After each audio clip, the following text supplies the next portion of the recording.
To receive instant notification each time I upload, please hit the subscribe button and the bell notification.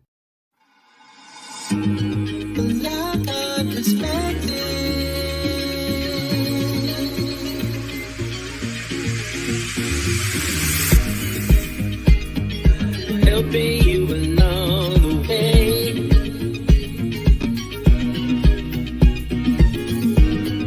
Helping you to make it through another day. Yeah, everything you need to know that you never knew, that you need to know. Black Heart Perspective.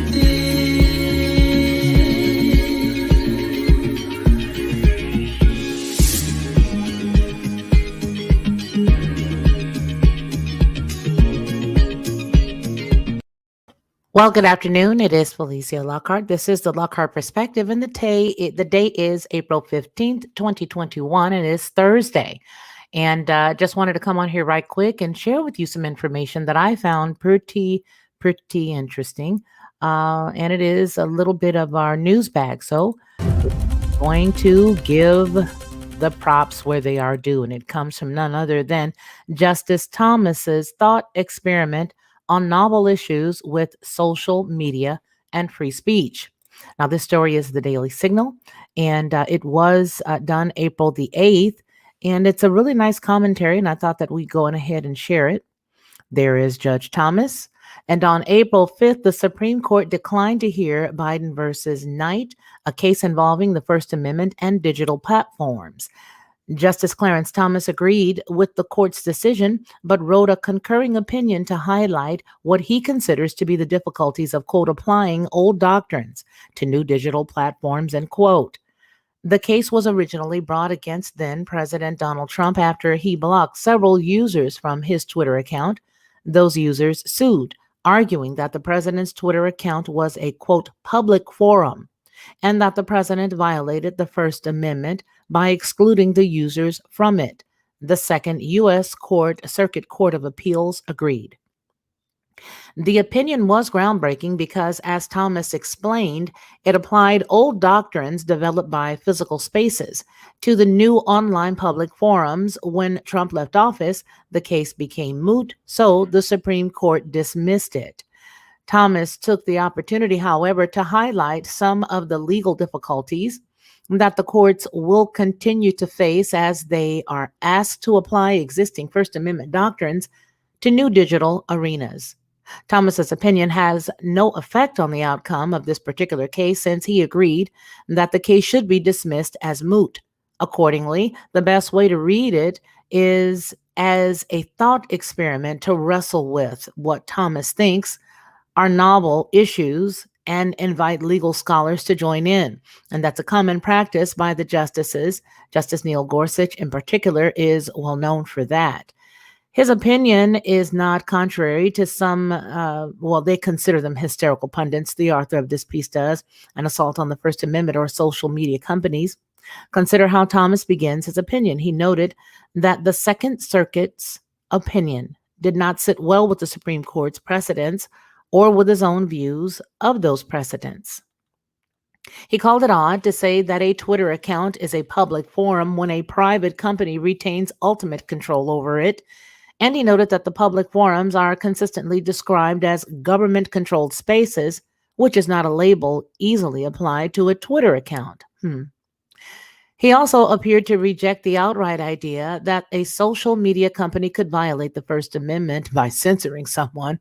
Another case, Freeman Watch versus Google, raised that question, and Thomas said the court properly rejected it. Still, he noted that it was historically unprecedented that any private party had as much control over speech, including speech by government officials, as some of the current digital platforms do. It's inevitable, according to Thomas, that the courts will have to wrestle with what this means. So how should they approach it? He turned to an era of the law whether doctrine has developed to address significant private power over public rights, namely common carriers. Although common carriers like trains and communication networks are privately owned, the law nevertheless imposes on them the obligation to serve everyone without discrimination. Can this framework be applied to social media companies? Well, I don't know. Thomas leans toward the answering towards yes, but he noted that there are many unresolved legal and factual issues, and so he does not reach to a conclusion.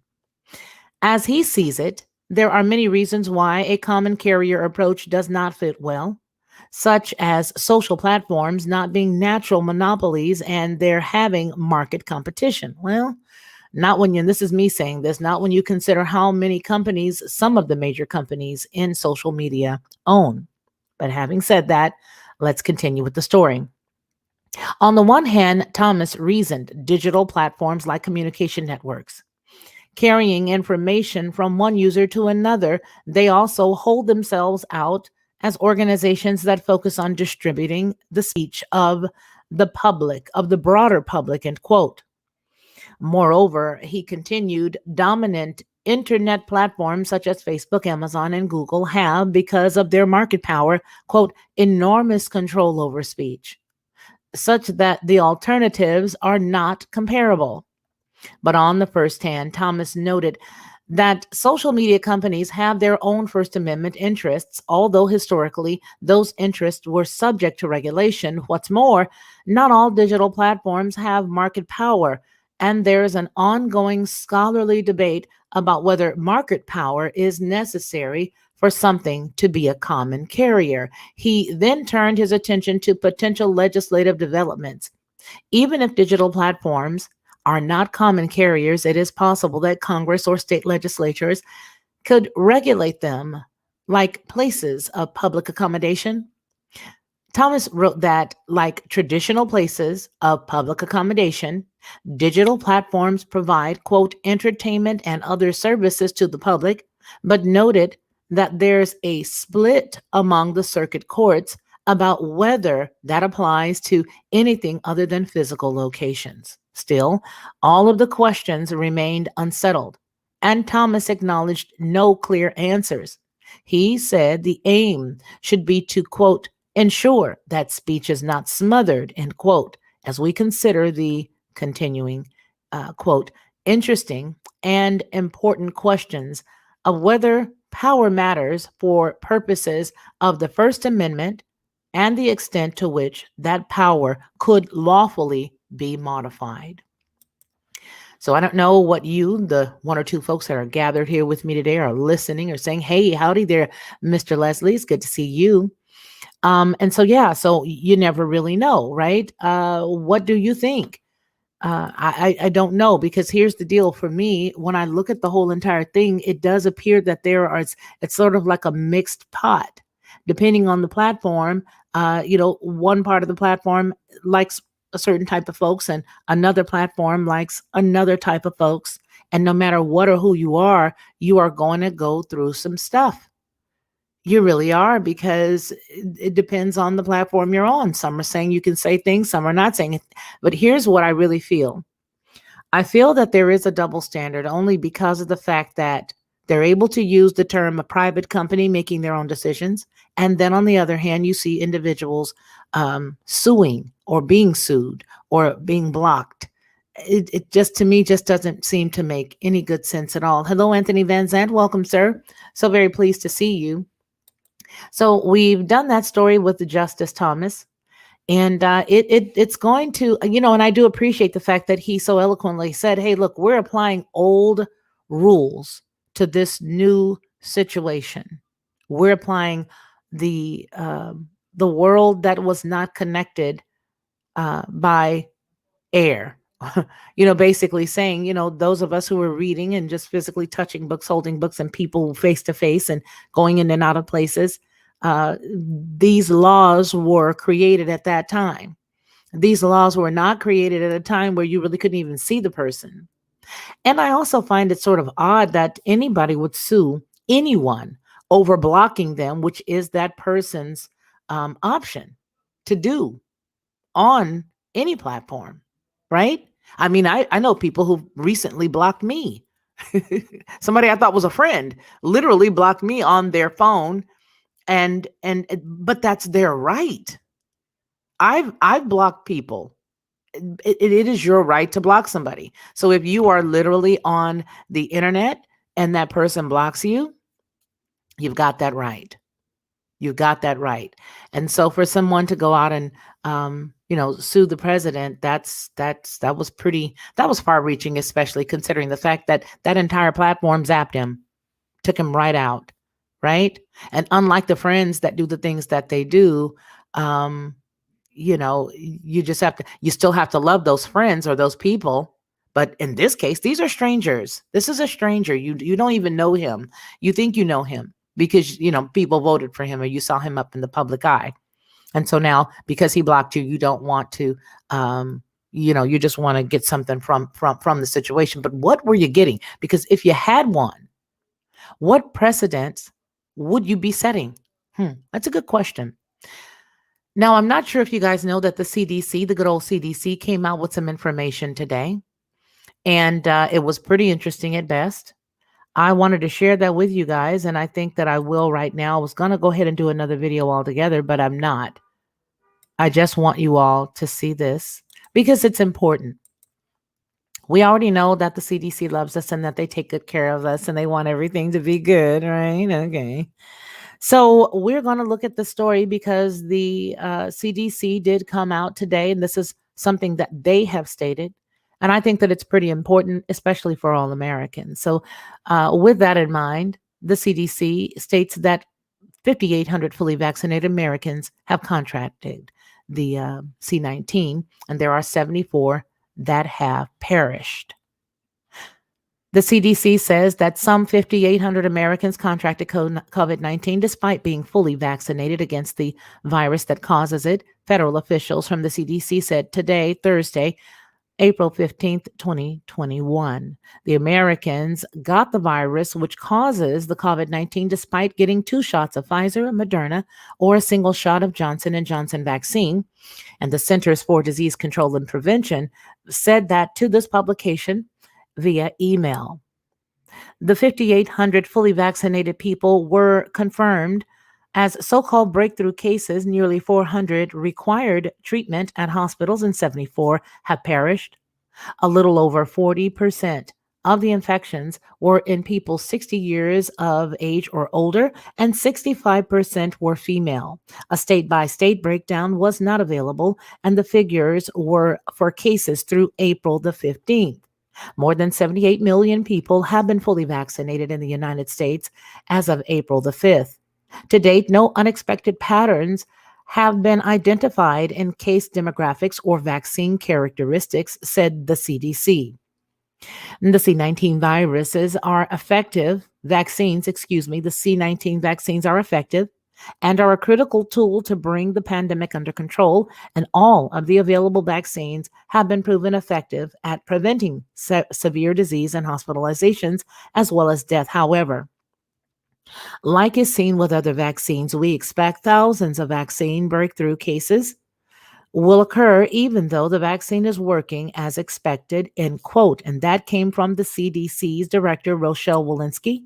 And she told this to the congressional hearing on today, Thursday, that the causes of the breakthrough cases are what is being probed. However, some of these breakthroughs are, of course, failure of an immune response in the host. I think she means in the person, right? In the host. That's what they're supposed to say medically. And then some of them, we worry, might be related to a variant that is circulating. So we're looking at both, Rochelle Walensky of the CDC said. The number of cases that the CDC has identified through data from states not including people who contract the COVID-19 less than 2 weeks after their final dose, according to Walensky. States last month began reporting numbers for people who had gotten infected despite full vaccination. Epidemiologists in Washington state identified 217 cases, 5 of whom died in Michigan, 246 cases were recorded between January the 1st and March the 31st, and 3 of those patients perished. Texas, South Carolina, and Oregon are among the other states that have reported over 100 cases among residents. Now, Washington State's Health Secretary Omar Shah said in a statement, finding evidence of vaccine breakthrough cases reminds us that even if you have been vaccinated, you still need to wear your mask and practice social distancing and wash your hands to prevent spreading the C-19 to others that have not been vaccinated. And she continues, we encourage everyone to get vaccinated as soon as they are eligible and encourage friends, loved ones, and coworkers to do the same. According to the United States drug regulators, Pfizer's vaccine is 95% effective in preventing the infection of the virus, and Moderna was shown in a clinical trial to be 94.1% effective, while Johnson & Johnson's was 66.9% effective. And the third candy bar was tested when variants were circulating, unlike the others. The percentages are for 2 weeks after the final vaccination, and the percentage of vaccine breakthroughs in a population depends on the multiple factors, including vaccine efficacy, the amount of virus circulating, and the length of time since the vaccination, according to Natalie Dean, an assistant professor of biostatistics at the University of Florida. Dean says in a quote, I love to see small numbers as much as anyone, but know that numbers like this cannot be directly interpreted as a measure of vaccine efficacy, although I have a feeling they will be, she says. We can only interpret them against a background rate of uninfected or unvaccinated people, she wrote on Twitter. She continues, similarly, most breakthroughs have been in elderly adults, and so it should not be read as the vaccine is less effective in elderly adults. The majority of the vaccinations and the longest amount of the follow-up time have been in elderly adults. Again, we need more info to interpret it. The CDC plans to roll out a new website to provide additional information by investigating breakthrough cases with a tabulation of records from each state, a spokesman for the Michigan Department of Health and Human Services said in a recent email. The CDC did not respond to an inquiry when asked. Dr. Anthony Fauci, the longtime head of the National Institute of Allergy and Infectious Diseases, told in a briefing last week that the breakthrough cases are no cause for concern.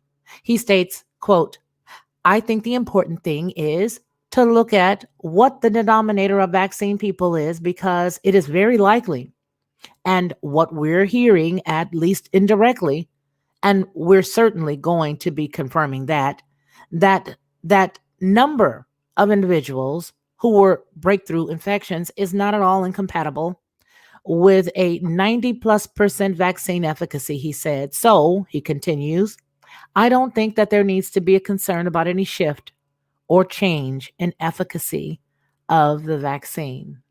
So, what do you all think about that? It's just the three of us. So, what do you think about that? Let's just go on up here and see what's going on here. Let's see. We said the howdy. We said the afternoon. We said the most platforms are having to be. Yep. And hello, good sister friend. How are you, sir?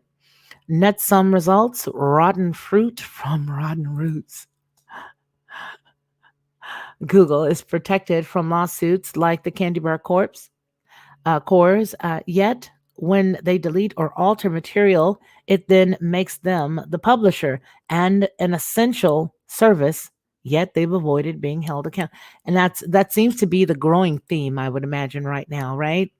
Mr. Leslie responds to you and says that, well, they're the big club now. Laws don't apply to them, and they play a role in determining what laws are passed in the future. Well, it's the technical world, right? CDC. All right. So, you know what, you guys, I appreciate each and every one of you.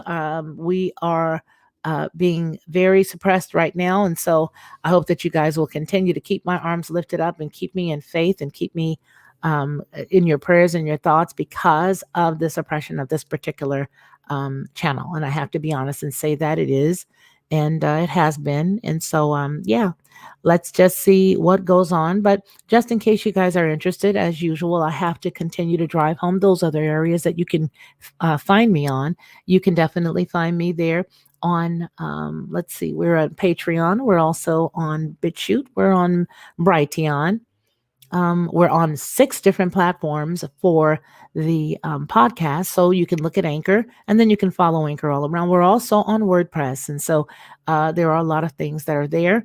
And if you ever want to reach out and just say, hey, please remember it's Felicia at FeliciaLockhart.com. For whatever reason, if we ever lose connection with one another, you'll at least want someplace that you can find me. And on Odyssey, that's absolutely right, Mr. Leslie, on Odyssey, as well as Library.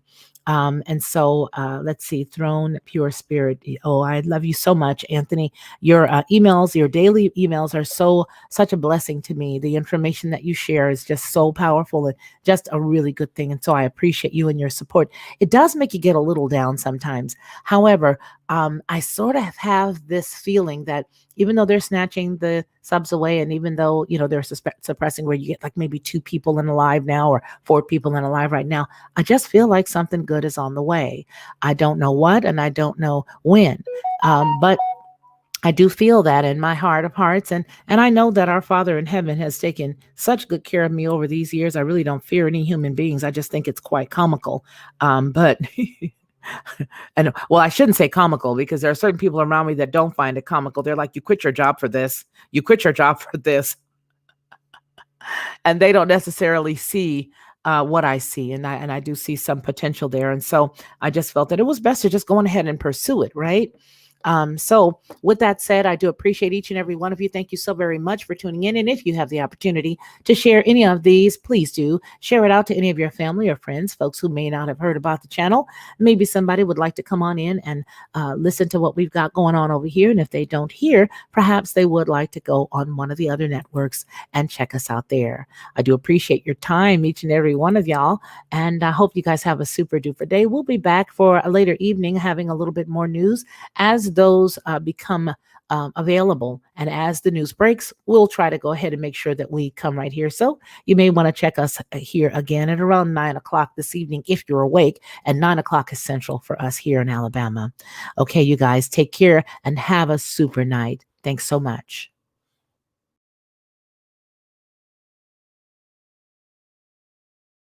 To receive instant notification each time I upload, please hit the subscribe button and the bell notification.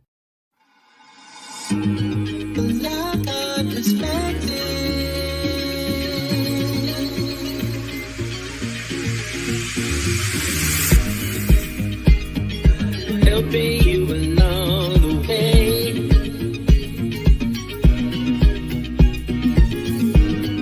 helping you to make it through another day.